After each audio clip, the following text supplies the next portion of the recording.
இன்றைக்கி நான் வெங்காய வத்தல் தான் பொரிக்க போகிறேன். சாம்பார், பழைய சாம்பார் இருந்துச்சு. அந்த சாம்பார் சூடு வச்சுட்டு வெங்காய வத்தல் பொரிக்க போகிறேன். வெங்காய வத்தல் பொரிக்கிறதுக்கு ஒரு பெரிய பக்குவமே வேணும். அதிகமாக அனல் வச்சுட்டாலும் கருகி போயிடும். சிம்மில் வச்சிட்டோம்னாலும் நமக்கு பொரிஞ்சே வராது இது. அதனால் வெங்காய வத்தல் மட்டும் எப்போவுமே நமக்கு கரெக்டாக வரணுன்னா கொஞ்சம் கொஞ்சமாக போட்டு நம்ம டெஸ்ட் பண்ணி பார்த்துட்டு தான் நெக்ஸ்ட்டு நல்லா நிறைய பொரிச்சு எடுக்கணும். நானே இப்போ பாருங்கள், ஃபஸ்ட் டைம் கொஞ்சம் கொஞ்சமாக போட்டு பொரிச்சதுலாம் இங்கே பாருங்கள் சரியாக பொரியவே இல்லை.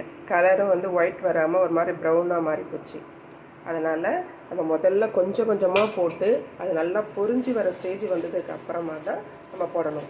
ஒரே தரமான ஹையில் வச்சு நல்லா எண்ணெய் காஞ்சி போட்டால் பொரிஞ்சிடும் அப்படின்ற மாதிரி வெங்காய வத்தல் அப்படி வராது. வெங்காய வத்தல் மட்டும் எப்பயுமே கருகாமல் எடுக்கணும்னா கொஞ்சம் கொஞ்சமாக நம்ம டெஸ்ட் பண்ணி பார்த்துட்டு தான் போடணும். இப்போது போட்டிருக்கேன் எண்ணெயில்.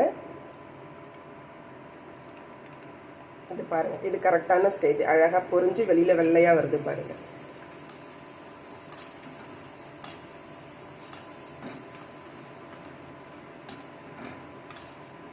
இந்த மாதிரி தான் நம்ம பொரிச்சு எடுக்கணும்.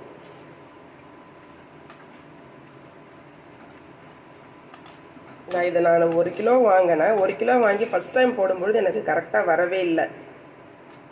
அதுக்கப்புறமா தான் நான் இதுக்குடைய டெக்னிக் கொஞ்சம் கண்டுபிடிச்சேன். சரி, இதுக்கு கரெக்டான ஹீட் இருக்கணும், அந்த மாதிரி இருந்தால் தான் பொரிச்சு எடுக்க முடியுன்றதை நான் இது பார்த்துட்டதுக்கு அப்புறம் தான் நான் உங்களுக்கு வீடியோ எடுத்து போடுறேன்.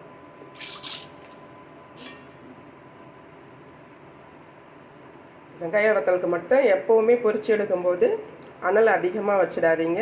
டப்புன்னு உடனே கலர் சேஞ்ச் ஆகிடும், பொரியாது, ப்ரௌனாக மாறி போயிடும்.